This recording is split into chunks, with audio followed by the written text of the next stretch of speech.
So in the previous video, we left off with trying to figure out how do we graph these types of functions, okay? And one of the things that we did was that we were trying to find the x-intercept. We had this thing in vertex form, and we try to figure out all of these different characteristics of the parabola very easily, okay? They weren't that bad. But now this one, when you get to something that looks like this, more in general form, how do you do that? Okay, how do you find the domain, the range, the vertex very easily? Okay, so here is the question. So how to convert to vertex form?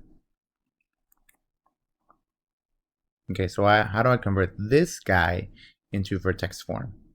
Now, one way to do it is something that is not very popular, and is called complete the square. Okay, so this is kind of how completing the square works, because everybody tends to forget it, so which is fine. So let's say you have a quadratic that is in general form, and you want to make it into vertex form. So the way that I like to do it is that I like to move all of the numbers to one side and keep all of my x's on the other. So I'm going to move this 3 because this 3 doesn't have any x. So you're going to have f of x minus 3 equals x squared minus 2x. Okay. So you put the 3 on the other side and you have all your x's on the other. And now what you want to do, the way that completing the square works is that you're going to take the b value. Now the b value is going to be the number right in front of the x. In this case, it's going to be this -2. And what I'm going to do is I'm going to take this b value divided by 2 and squaring it.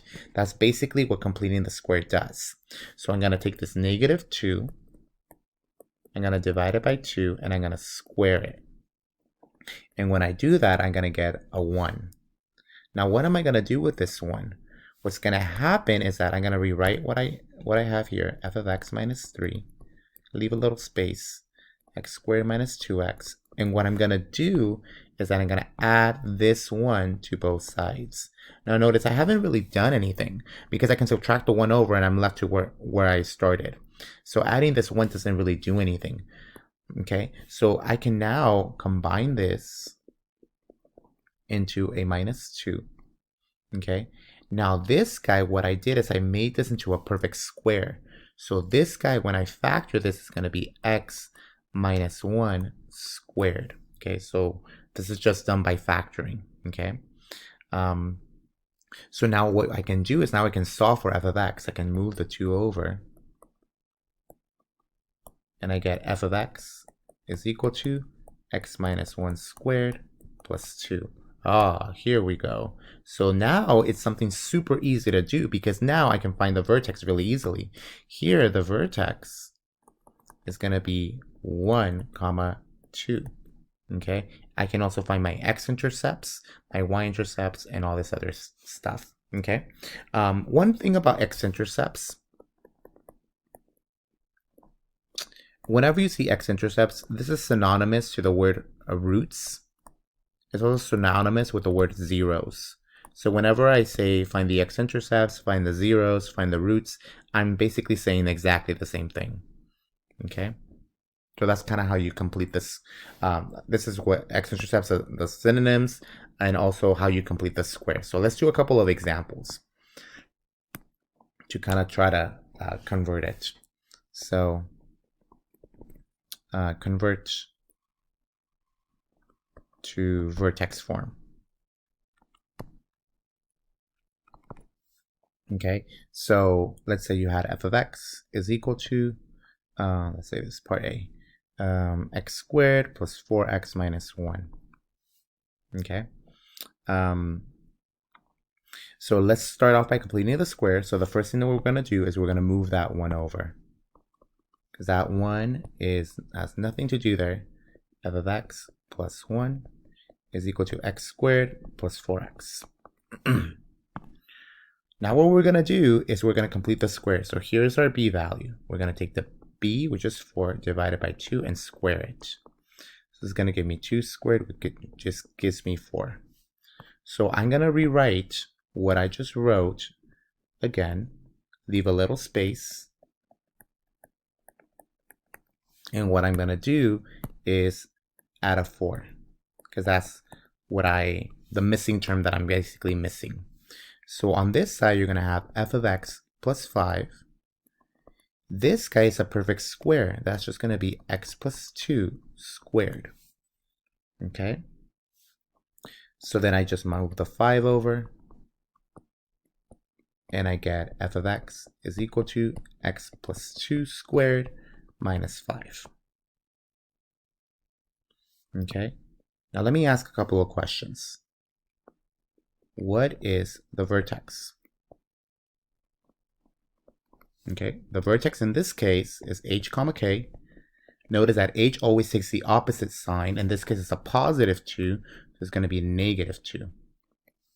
And then the other one's going to be negative 5. Okay, that's the vertex. What is the the x and y intercepts? Okay, so remember x-intercept is when y equals 0. So we're going to let the f of x equal 0. And we're going to solve it. So we're going to start by adding the 5 over. So we have 5 is equal to x plus 2 squared. We're going to take the square root to both sides. And when we apply a square root, we put plus or minus. So plus or minus square root of 5 is equal to x plus 2, because this is going to go away. And then I'm going to subtract the 2 over. So x equals negative 2 plus or minus square root of 5. So the way that you write this, notice that this is actually an x-intercept. It's not imaginary. There was no negative under the square root. The way that you write this, so you're going to write the x first, negative 2 plus square root of 5, comma 0, because remember the y was equal to 0. And then the other one's going to be negative 2 minus square root of 5, comma 0. So these two numbers are my x-intercepts. Now, if you really wanted to know where exactly those two numbers are, you can just put them in your calculator. So if you put negative 2 plus the square root of 5, you'll know that this guy is just basically about 0.236, comma 0. This guy here is going to be, what is that guy? Is going to be negative 4.24, comma 0. So remember, again, the top number is the exact answer. This is usually what I want. The bottom one is the approximation. This is usually helpful for you to graph it, to kind of give a little insight of where exactly the x-intercept is. Okay, now let's find the y-intercept. So remember the y-intercept, you let the x equal 0. So you're going to have y is equal to 0 plus 2 squared minus 5. That's going to give me 2 squared gives me 4, minus 5 gives me negative 1. So my y-intercept is going to be 0, comma negative 1. Okay. Now, can you probably try to sketch it? So let's start off with the vertex. The vertex was at negative 2, negative 5. Here's negative 2. Here's 1, 2, 3, 4, 5. This is negative 5. The y-intercept is at negative 0, comma negative 1. So here's negative 1. Then let's plot our x-intercepts. Our x-intercepts is going to be this 0.23. So it's not even 1. It's like around, so this is 1. It's around here. And then you have this negative 4.24. 1, 2, 3, 4. So around here.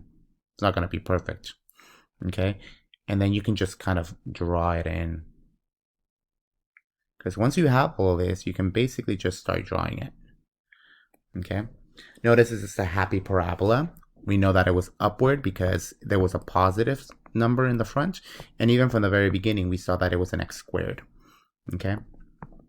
So axis of symmetry, you can see that it's going to be at x equals -2. So here's the axis of symmetry. You can find domain and range as well. Okay. Now let's try to do some problems that are a little bit more harder to complete the square.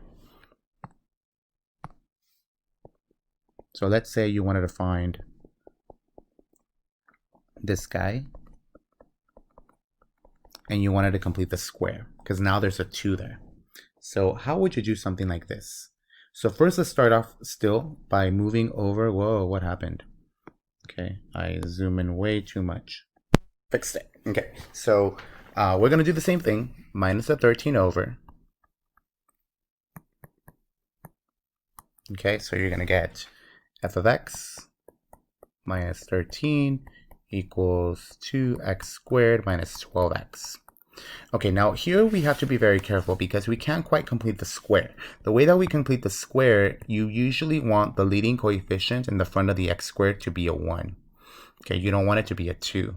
So what I'm going to do is I'm going to factor out this 2. So you're going to have f of x minus 13 is equal to 2. So I'm going to factor it out, have x squared minus 6x. Okay. Now here's where the tricky part starts. So we're going to start off with this b term, which is this -6. I'm going to divide it by 2 and then square it. Okay, so this is going to give me -3, but this is going to give me 9. Okay, now you have to be very careful. So let me write it again. Let me write it in black. F of x minus 13, leave a little space, then you have a 2. X squared minus 6x. So clearly here what we're going to do is we're going to add this 9. Okay, but are we going to add 9 to the other side? No, right? Because that isn't going to cancel each other out. In the other problems, it canceled everything out. In this case, it's not going to cancel it out because when I distribute this 2 back, you're going to get 18. So on the other side, I shouldn't add a 9. I should add an 18 because there's a 2 right in front of it. So this 2 is going to jump this 9 right before it gets to the other side, and it's going to become an 18. Okay, so whatever number's in here, that's going to be multiplied by whatever you're going to add there. Okay, so here you're going to have f of x, and then this guy is just going to give me a positive 5 is equal to 2. This guy is just a perfect square. It's going to be x minus 3 squared. Okay, and then finally we're just going to subtract the 5.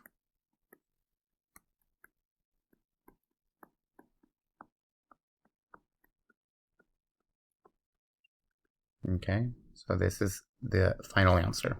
So now you can see that this is going to be a much longer parabola because it's going to be stretched to units, or by a factor of 2. Still, you can still do the same thing. You can still find the vertex. It's going to be 3, -5. Everything is still the same. Okay, finding x-intercepts, everything is just exactly the same. Okay, so let's just, why don't we find the x-intercepts just so that we can make sure that we know how to do it. So if I wanted to find the x-intercepts, remember you're going to let the y equal 0. So I'm going to add the 5. So you're going to have 5 is equal to 2x minus 3 whole quantity squared. I'm going to divide the 2 over first because I got to get rid of the 2 first. So you're going to have 5 halves equals x minus 3 squared. And then I'm going to take the square root to both sides. Plus or minus. So plus or minus square root of 5 over 2 is equal to x minus 3. And then we're just going to add this 3. So we get x is equal to 3 plus or minus square root of 5 over 2. Obviously you can rationalize, but this is basically going to be the answer. So my x-intercept is going to be 3 plus square root of 5 halves, comma 0. And then 3 minus square root of 5 halves, comma 0. Okay, so it's still doable. Okay, now let's do one more last problem just to make sure that we really understand it. So let's say I give you this one, f of x is equal to -2x squared plus 3x minus 5. Okay, because this one's going to be a little tricky. Okay, so how would you do this? start off by moving the 5 over. So we have f of x plus 5 is equal to 2x squared plus 3x. Okay, minus. So then you're going to distribute, factor out the negative 2 because you don't want that negative 2 in there. Okay, so this guy's going to give me x squared. This guy's going to give me a negative 3/2 x. Okay, so it made it a little bit nastier. So now what you want to do is you want to look at this guy. Again, take negative 3/2, divide it by 2, and then square it. Okay? So what is this going to be? This guy is going to give me negative 3/4, and then I'm going to square it, and this is going to give me 9/16. Okay? Alright, so that means that what I'm going to add to both sides is going to be this 9/16. So this guy's going to get, let me write it again in black, f of x plus 5, and then negative 2x squared minus 3/2 x. So this guy is going to get a positive 9/16. What's the other guy going to get? Well, this thing is going to be multiplied by 2. So if I take 9/16, multiply it by 2, that gives me, what would that give me? 9/8. I'm going to add 9/8. Now notice that there was a negative there, so that means this one should also be negative. So negative 9/8. Okay, so now here is where the problem starts. So here, this 5 minus 9/8, we can easily figure that out, either by putting it on the calculator or looking at, how do you say it, on least common denominators. So that's just going to give me 31/8. Now, negative 2, here is the issue. What is the perfect square of this? Okay, so what two numbers multiply to get 9/16, and the same numbers have to add up to negative 3/2. Now, you know there's an x there, and you know that it should be a minus. Now, what is that number? Well, the way that we figure it out, or a little trick, is just look at the inside after we divide it. After we divide it, we get this 3/4. That is the number. The number that's in here when we divide this by 2 is the number that goes in here. So this is going to be this 3/4. Okay, and you can FOIL it out and see that you actually get that. Okay, so I move the 31/8 to the other side, and I get f of x is equal to negative 2x minus 3/4 squared minus 31/8. Okay, these are as hard as these problems are going to get. I won't ask you to graph something like this because this is already really terrible to graph. But just make sure that you do keep it in the back of your mind. This is going to come back again when we get to the second to last chapter, when we get to conics. But this is just an idea of how to kind of prepare you and also be comfortable with these fractions.